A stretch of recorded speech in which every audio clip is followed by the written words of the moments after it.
Hello, I'm the Fanfic Critic. I find the gems so you don't have to.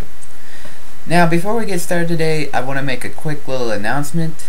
Depending on what I decide, I may or may not be moving to Vidler.com. Main reason for this being YouTube's 10-minute time limit. I kind of see that as restricting, while Vidler doesn't have any time limits, so I can pretty much upload freely. I'll give this some thought, but if I do move to Vidler, I will make a video stating that. So don't worry about that. Anyway, let's begin. Our story today comes from a great writer known as AnimeJunkieGrrl. The title of this is a Power Rangers fanfic, a crossover between Power Rangers Mystic Force and Power Rangers SPD. It's known as Love Across Time. Now, by the title you may be thinking this is just a romance fic. No, it is not. There is a good deal of romance in it, but there's also enough action and a splash of humor in there to keep you entertained. So, with that, our story begins. It was a sunny Monday morning in Briarwood. Birds were up and about, chirping, parents were getting their children ready for school and themselves ready for work, and the entire city was peaceful, except one bedroom in an apartment. Allie was running late again, and she knew it. Her alarm had gone off on her clock radio when it was supposed to, but she'd still overslept. Over the years, she had just learned to tune out the incessant buzzing noise it gave off when it hit the designated time of 7 a.m. Her shift at the Rockporium began in 10 minutes, and the ride to work took at least 15. Man, why? Why does this keep happening to me? She thought to herself as she was setting the world record for getting dressed. She groaned as she ran out of her apartment and down the steps towards her black Pontiac Grand Am. It wasn't the best looking or running car in the world, but it was hers. She quickly started it up, which was a small miracle in itself, and sped off down the streets, knowing full well that when she walked into the store, she would be met with endless teasing.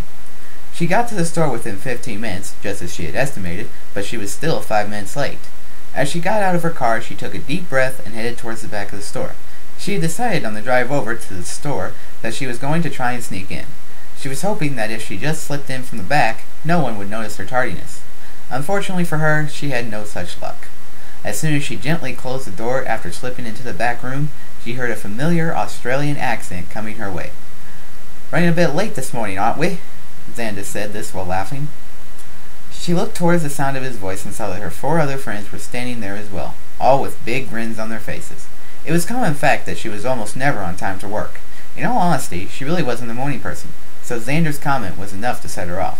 She felt her anger bubbling and quickly tried to squash it away, knowing that a fight was not something they needed at this point in time.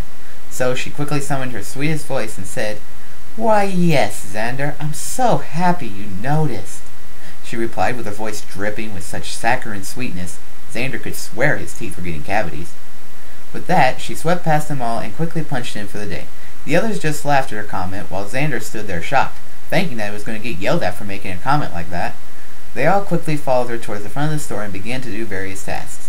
V was at her station, working the turntables and filling the room with her slamming tunes, while Chip and Allie were running the register, and, of course, Xander was supervising.